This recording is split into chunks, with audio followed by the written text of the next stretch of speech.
Hello everyone! Welcome to my channel. I am Chaeun-che. Shortly, you could just call me Jay or Amy, whichever you prefer. 오늘 영상은 특별하게 한국어로 제작해 보았습니다. 오늘 영상의 주제 또한 썸네일에서 확인하실 수 있듯이 바로 책 서평입니다. 오늘 저는 후기 세속 사회에서 종교의 새로운 역할은 무엇일까? 라는 질문에 답을 하기 위해서 읽은 책 3권에 대해 소개하고 위 질문에 대한 답을 해보는 시간을 가지고자 합니다. 그럼 바로 영상 시작하겠습니다. 먼저 왜 21세기 세속화가 진행되고 있는 이 시점, 이 사회 속에서 제가 종교라는 주제를 선정하고 위 질문에 대해 답해보고자 했는지에 대해 설명해 보도록 하겠습니다. 종교에 대해서 이야기를 나누게 되었을 때 제 주변 사람들의 반응은 총 2가지로 나뉘었습니다. 어떤 사람들은 종교를 믿지 않아서 잘 모른다 라는 반응, 혹은 이미 한 종교를 믿고 있기 때문에 조금 불편하다 라는 반응이었습니다. 모두가 이 2가지 반응 중 하나에 속하지는 않았고 이 외에도 다양한 다른 반응들을 보이기도 했습니다.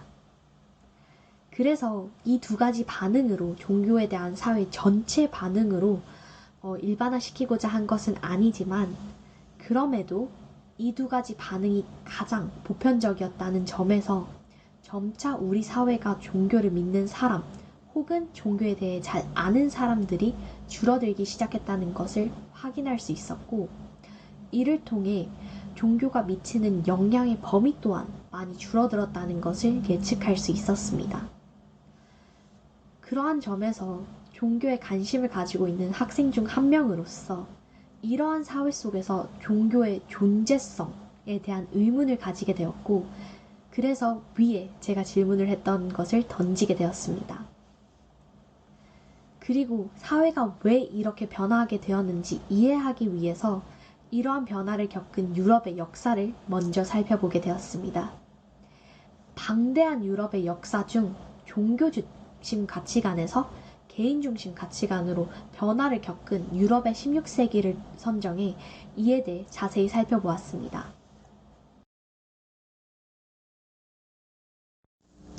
이를 살펴보기 위해서 먼저 책 종교개혁 유럽의 역사를 바꾸다를 읽어보았습니다. 이 책은 미하엘 벨커, 미하엘 바인트커, 알버트 드랑에저 총 3명이 저술했습니다. 먼저 책의 내용에 대해 깊이 자세히 소개해드리기 전에 위 3명의 저자에 대해서 설명해 보도록 하겠습니다. 미하엘 벨커는 독일의 개신교 신학자이며 하이델베르크 대학교 조직신학 교수입니다. 즉, 그는 성경에서 주요하게 다루는 주제들인 하나님과 인간, 그리스도, 구원, 교회 등을 체계적인 구조로 만들고 논리적으로 서술하여 교리를 형성하고 변호하는 학문을 오랫동안 공부하였으며 성경신학과 일반 이론에 대한 연구를 많이 하셨습니다. 미하엘 바인트커 역시 독일 개신교 신학자이며 2015년 은퇴하시기 직전에 민스터 서부 개신교 신학문의 조직신학 교수이자 개혁신학 세미나 책임자셨습니다. 그 또한 조직신학에 대해 오랫동안 공부하셨으며 추가적으로 종교개혁으로 탄생된 교회의 신학에 대한 세미나를 운영하시면서 칼빈주의에 대해서도 많은 지식을 가지고 계셨습니다. 마지막 알버트 드랑에저는 네덜란드, 독일 개신교 신학자이며 교회 역사가이십니다. 주로 12세기 말 리옹의 종교개혁가 피터 발도를 통해 프랑스 남부에 세워진 개신교 신앙 공동체 발도파의 역사에 연구를 많이 하셨습니다. 3분 모두 종교학의 권위자이시며 종교개혁에 많은 연구를 하셨던 만큼 책에서 단순히 루터와 칼뱅을 넘어 전 유럽, 전 분야에서의 개혁에 대해서 심도 있게 서술하셨습니다. 단순히 종교개혁이라는 사건에 대해서 설명하는 것이 아니라 종교개혁에 매우 중요한 역할을 한 다양한 도시, 인물들을 소개하며 사회, 정치, 문화, 교육 등 다양한 분야에서 변화가 이루어졌음을 보여주어 저에게는 매우 흥미로웠습니다.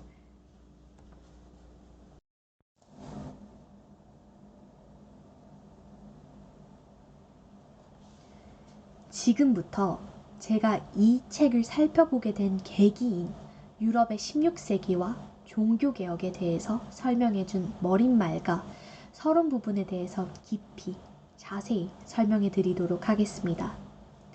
당대 유럽 사회는 새로운 사상이 퍼지기에 아주 적합한 환경이었습니다. 첫 번째로 당시 자유도시의 코민들은 중앙 집권화에 맞서 지방의 권한을 지키기 위해 새로운 이념이 필요했습니다. 이에 대해서 더 자세히 설명해 보도록 하겠습니다. 기본적으로 중세시대의 도시 자체의 중심은 바로 주교였습니다. 주교는 사실상 도시 영지 내지는 현재 사회의 시장과도 같은 존재로 여겨졌습니다. 즉, 도시별로 선출된 주교는 도시민들의 자치를 상징하는 존재였기 때문에 도시민들은 자신들의 자치를 지키기 위해서 교황이 간섭이 심할 때는 황제와 결탁하는 방법을 선택을 했고, 그 반대로 황제가 간섭이 심할 때는 교황과 결탁하는 등 복잡한 황제-교황 관계가 존재했습니다. 그러다가 16세기에 들어서 알프스 이북 지역에서 황제-교황의 권력 다툼이 황제의 승리로 기울어지면서 황제와의 권력이 일방적으로 강화되었습니다. 그 과정에서 주교들은 황제의 봉신으로서 황제의 권력을 견제해주지 못하게 되었습니다. 그래서 도시들은 교황도 황제도 아닌 황제 권력을 견제해줄 수 있는 새로운 구심점이 필요했을 것입니다. 이러한 상황 속에서 종교적 단체는 적합했을 것으로 보입니다. 나아가 두 번째로는 독일에서 종교개혁의 징조가 일어나기 전 100여 년 전부터 이미 스위스와 유럽의 다른 나라에서 종교개혁의 징조가 나타나면서 여러 가지 개혁 중심 사상들이 알려지고 이러한 사상에 상응하는 종교개혁에 대한 욕구가 고취되었을 것으로 보입니다. 특히 존 위클리프에 의해 대학 도시인 영국의 옥스퍼드 주변 도시에서 또 얀 후스에 의해 프라하에서 그 이전에는 프랑스 리옹의 페트루스 발도와 그의 추종자들에 의해 종교개혁에 대한 요구가 고조되었습니다. 그리고 무엇보다 당시에 이미 오직 하나님만이 인간 구원의 근거라는 것이 강조되었습니다. 성서는 모든 교회의 가르침보다 위에 있고 모든 사람에게 통용되어야 하며 사람들의 일상 언어로 설교와 모든 교리가 선포되고 가르쳐져야 한다고 주장되었습니다. 그러한 사회적 분위기 속에서 교회의 부패를 신학에서 찾고 이를 잘못된 신학의 여러 결과 중 하나로 본 마틴 루터의 사상적 변화를 고취하고자 한 아이디어는 적합했을 것입니다. 이에 루터의 영향 아래 그리고 비텐베르크에서 일어난 사건들에 상응하여 종교개혁의 여러 단체와 연맹이 출현하게 되었고 종교개혁의 불꽃은 점차 활활 타오르게 되었습니다. 이렇듯 종교개혁은 크고 작은 개혁으로부터 생성되었으며 전 유럽에 영향을 끼친 하나의 사건이었으며 유럽 사회를 개화시킨 각성제 역할을 했습니다.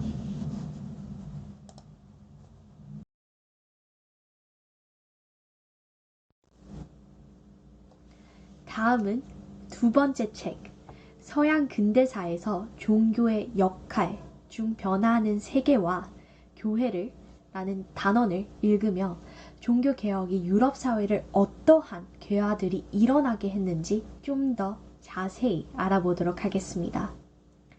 그 전에 이 책의 저자에 대해 간략하고 깊게 설명해 보도록 하겠습니다.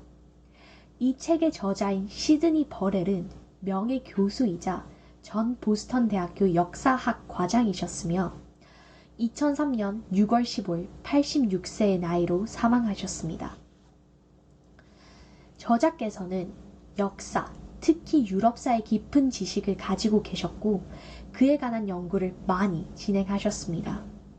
그래서 저자께서 저술하신 책이라면 유럽 사회의 변화를 심층적으로 알아볼 수 있을 것 같아서 선택하게 되었고, 실제로 서양 근대라는 광범위한 범위를 디테일하게 또 깊게 설명해 주셨습니다.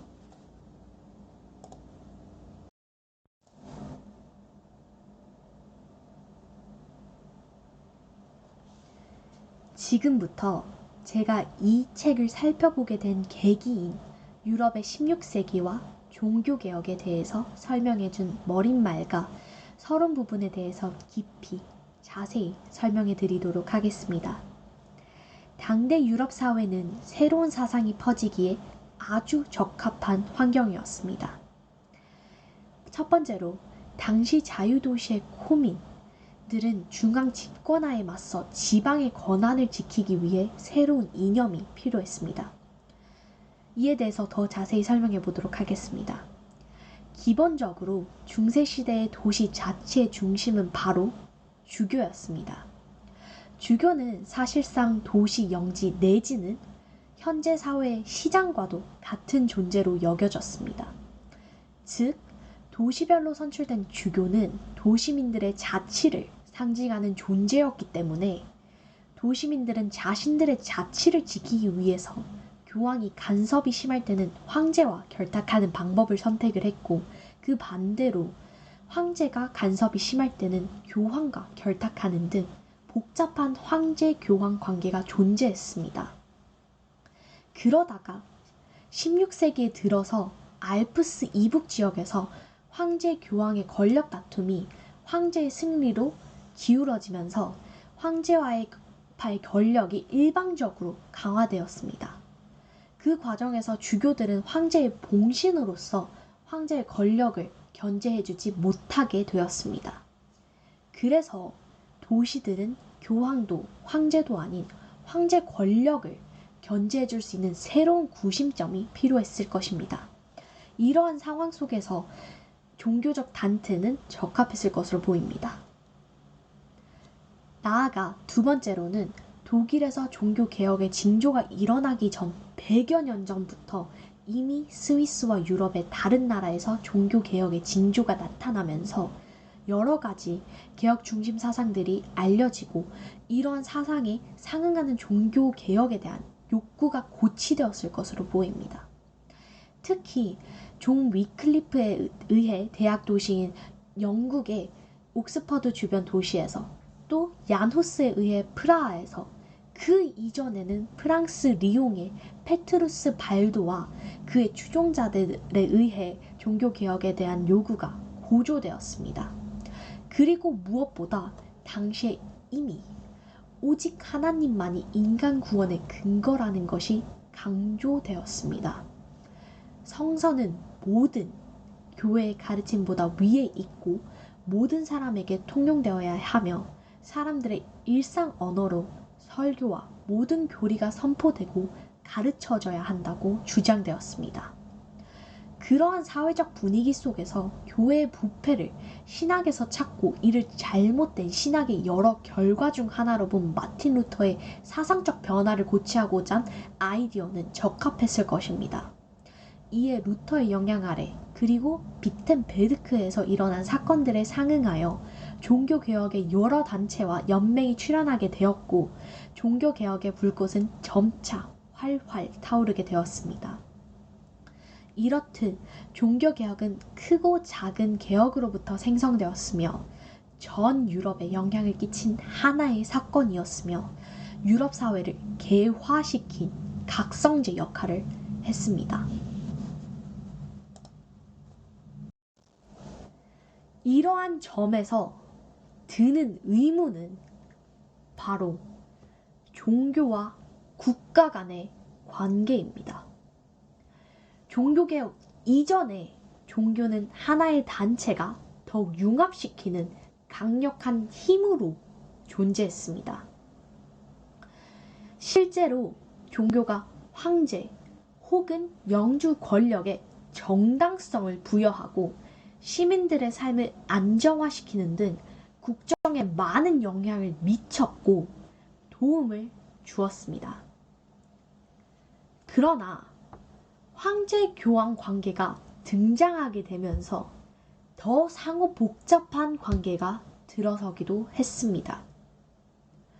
그리고 종교개혁이 일어난 이후에는 민주사회에 대한 의식을 고취시킴으로써 더 많은 정치 형태가 탄생할 수 있도록 정치적 성장을 이끌어내기도 했습니다.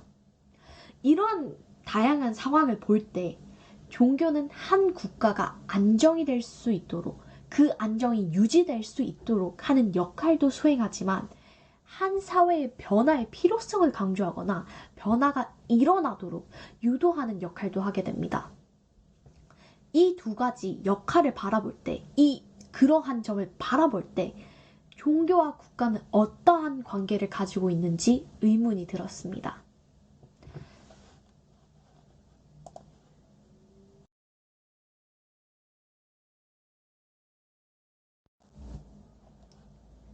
그래서 저는 종교와 국가 간의 관계를 이해하기 위해서 세 번째, 마지막 책인 국가와 종교, 유럽 정신사에서의 로마서 13장, 그 책을 통해서 제가 방금 던진 질문의 답을 해보도록 하겠습니다. 책의 내용에 대해 깊게 설명하며 제가 던진 질문에 대해 답을 하기 전에 책의 저자에 대해서 먼저 알아보도록 하겠습니다. 책 국가와 종교, 유럽 정신사에서의 로마서 13장의 저자 남바라 시게루는 1889년 출생으로 전후 일본에서 문화 공동체론을 주장한 일본 자유주의 사상을 대표하는 정치 철학자였습니다. 독일과 영국에서 유학하며 독일 관념론에 대한 공부를 하신 뒤 이를 중심으로 정치 철학을 연구하여 일본의 국채론을 비판했으며 무교회주의를 주창해 김교수, 함석원에게 깊은 영향을 준 우치무라 간조 밑에서 기독교 사상을 배웠습니다.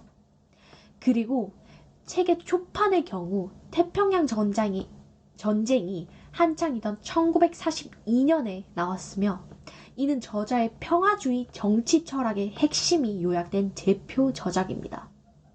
그리고 이 책은 독특하게 유럽 정신사 연구를 통해 국가와 종교가 어떠한 관계를 맺는지를 설명했기에 단순히 특정 지역의 역사 연구를 넘어 인류 보편의 문제에 대한 탐구가 되어 설명하기 때문에 제 질문을 답을 하기에 아주 적합하다고 생각했습니다.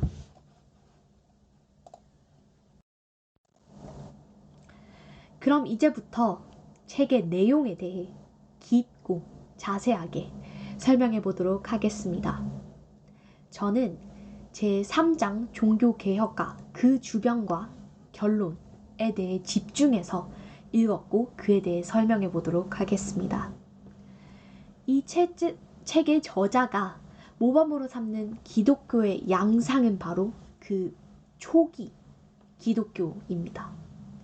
즉, 이 시기의 기독교가 가장 순수한 형태로 신앙 공동체의 모습을 보여주었다는 주장입니다. 기독교는 신이 땅으로 내려와 십자가에 못 박혀 죽음으로써 인간의 죄를 대신 씻었다는 가르침을 통해 차별 없는 구원의 길을 열었다고 주장한다는 점에서 종래의 철학인 에피쿠로스주의와 스토아주의와 달랐습니다. 그와 달리 이들은 복음의 평민주의를 주장한 것입니다. 즉, 기독교는 무력하고 소외된 자들이 모인 사랑의 공동체였던 겁니다. 일종의. 그러나 이후 초기 기독교가 세력을 얻어 로마의 국교가 된 이후에는 교황을 정점으로 한 교회 체제가 굳어지게 되었으며 16세기 루터의 종교 개혁이 이 제도화된 교회에 대항해서 다시 그 이상을 일으켰다고 보았습니다. 그럼에도 불구하고 그러나 프로테스탄티즘에도 국가가 우위에 서서 교회를 통합하는 형태로 바뀌게 된 것입니다. 나아가 국가와 종교를 통합한 헤겔의 절대적 관념론이 마르크스주의로 이어졌다고 보았고, 그 마르크스주의의 무신론이 20세기에 들어서면서 나치즘으로 기결되었다고 주장합니다. 즉, 이를 통해 저자는 국가와 종교가 절대 서로 합쳐져서는 안 된다고 주장합니다. 즉, 종교가 국가에 통합되거나 국가가 종교에 통합되는 것은 종교는 종교 그대로의 그 순수한 기능을 잃게 되는 것이고, 국가도 국가로서의 올바른 기능을 하지 못하게 된다는 주장인 것입니다. 그러한 점에서 제 질문에 대한 대답은 저자의 주장에만 따른다면, 저자의 주장에 의하면 바로 국가와 종교는 상호 배타적 관계를 가진다는 것입니다.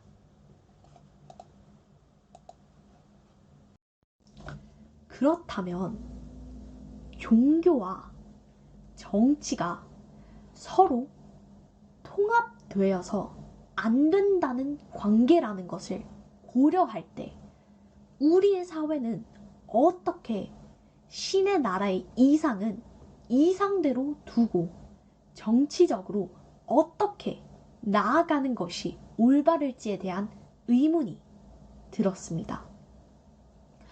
그래서 저는 16세기 잉글랜드 종교개혁으로 인한 성공의 등장, 그리고 21세기의 인공지능의 등장을 비교 분석하여 사회 내 종교의 역할과 세속화 메커니즘에 대해서 고민해 보았으며, 이를 통해 제가 영상 맨 처음에 제시했던 후기 세속사회에서 종교의 역할에 대한 답을 해보고자 했습니다.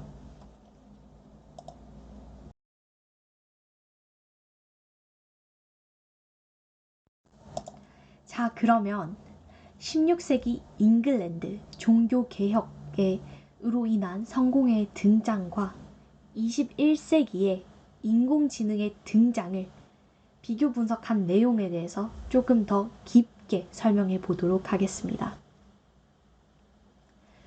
성공의 등장은 그 당시 유럽 사회 내 계속해서 이어지던 카톨릭교와의 분리는 물론 독자적인 형태의 종교개혁을 이루었다는 점과 성직자의 결혼 허용과 성공회라는 새로운 종교의 발달 등의 변화가 성직자의 세속화를 만들어냈습니다. 성공회의 등장 전 유럽 사회는 기존 카톨릭교의 비리를 비판하고 순수한 교리를 지키고자 여러 종교개혁이 발생하게 되었는데, 영국은 당시 유럽 사회 내에서 일어나던 순수 교리에 대한 반발이 아닌 정치적인 원인에서 시작되었다는 점에서 비롯되어 그 과정부터 결과까지 다른 종교 개혁과는 다른 형태를 지니게 됩니다. 그 결과가 바로 영국 사회의 성직자의 세속화이고, 이는 범위가 넓어져서 공동체 내 세속화로 이어졌습니다. 이로 인해 영국 사회만의 독특한 종교적 공간을 형성했다고 저는 보았습니다. 그리고 이제 그러면 21세기의 인공지능의 등장에 대해서 보도록 하겠습니다. 첫 인공지능의 등장은 인간 존재 자체에 관한 전통적 논의를 재고하게 이끌었고, 그 과정에서 인간 존재의 의미를 새롭게 규정하도록 요청했습니다. 그 과정 속에서 인간의 창조는 물론 존재의 의미를 종교로부터 형성해왔던 오랜 전통적 종교 문화를 변화시킨 것입니다. 즉, 현재까지 인간은 창조, 죄, 타락, 구원, 죽음, 부활, 재림이라는 이 과정 속에서의 삶이라는 것의 태도를 형성해 왔었는데, 이 인식은 삼위일체로부터 그 본질을 찾고 기독교적 예배를 통해 창조자에게 감사와 경외를 표하는 것으로 이루어졌습니다. 그러나 21세기에 들어서 인공지능이 인간을 넘어서는 초인간적 지능으로 넘어가게 되면서 종교를 점차 믿지 않게 되었고, 인간을 넘어서 인공지능의 기술에 대한 적용은 인간의 라이프 스타일은 물론 인간이 본래 만들어낸 믿음 속 존재하던 종교적 인간관을 파괴시켰습니다.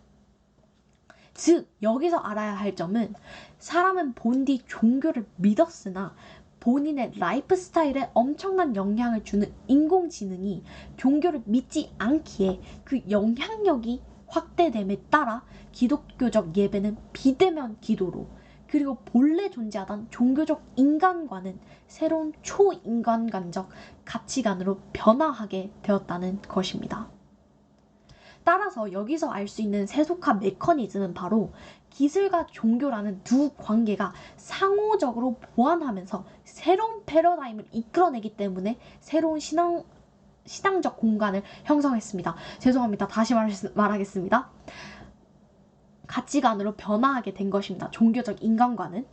그래서 이를 통해서 알 수 있는 21세기 인공지능의 등장으로 인한 세속화의 메커니즘은 바로 기술과 종교라는 두 관계가 상호적으로 보완하게 되면서 새로운 패러다임을 이끌어내기 때문에 새로운 신앙적 공간을 형성하게 된 것입니다.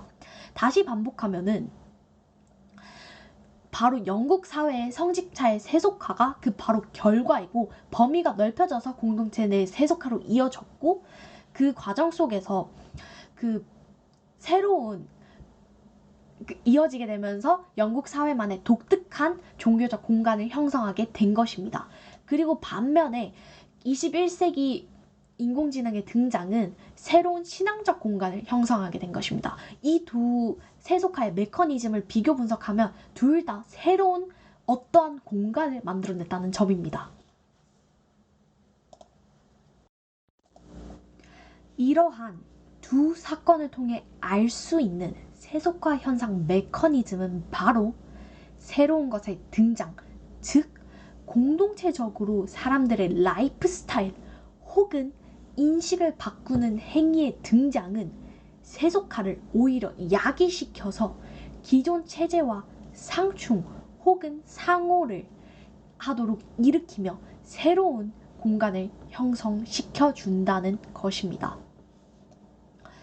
이러한 위세속화 현상 메커니즘을 바라볼 때 제가 했던 맨 처음에 영상에서 했던 질문에 대한 답을 해보자면, 종교가 기존 사회에 존재하던 사상을 붕괴시키고 새로운 내러티브를 들고 오게 되었을 때 후기 세속 사회로 이끌 것으로 보이며, 세속주의와 세속화로 형성된 사회적 공간에 초월적이면서도 영적인 종교적 상징과 표현들로 재등장하게 되면서 공간을 새롭게 형성하게 될 것으로 예상이 됩니다. 나아가 오늘날의 종교 담론은 기존 질서의 비판적 해제라는 측면에서 탈근대와 함께 가게 되지만, 새로운 질서의 창출이라는 측면에서 탈근대를 또 맞선다는 점에서 종교는 현재 의미 있는 삶을 가능하게 하는 새로운 질서를 발견해야 하며, 더 이상 무신자와 유학자의 관계가 아니라 무한한 존재에 대한 실존적 상징으로 해석해야 할 것으로 보입니다. 신에 대한 초월적 가정보다는 인간의 이성이 중심이 된 자기 해석과 세계 해석의 형식이 되어야 한다는 의미입니다. 그래서 현재 탈근대화와 세속화가 진행되는 이 시점, 이 사회에서 종교는 인간을 초월하는 실제적 신보다 인간의 실존적 삶에 의존하는 죄송합니다. 신보다 인간의 실존적 삶에 존재하는 신을 중심으로 구성하게 될 것으로 나아가 예상이 됩니다.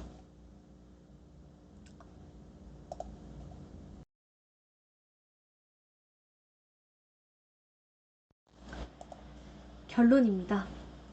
이번에 종교와 국가라는 큰 주제를 중심으로 후기 세속사회에서의 종교의 역할은 무엇일까? 라는 세부적 질문에 대해 답하기 위해서 총 3권의 책을 읽으며 종교의 역할, 세속화, 그리고 국가, 종교에 대해 굉장히 깊게 생각해 보았습니다.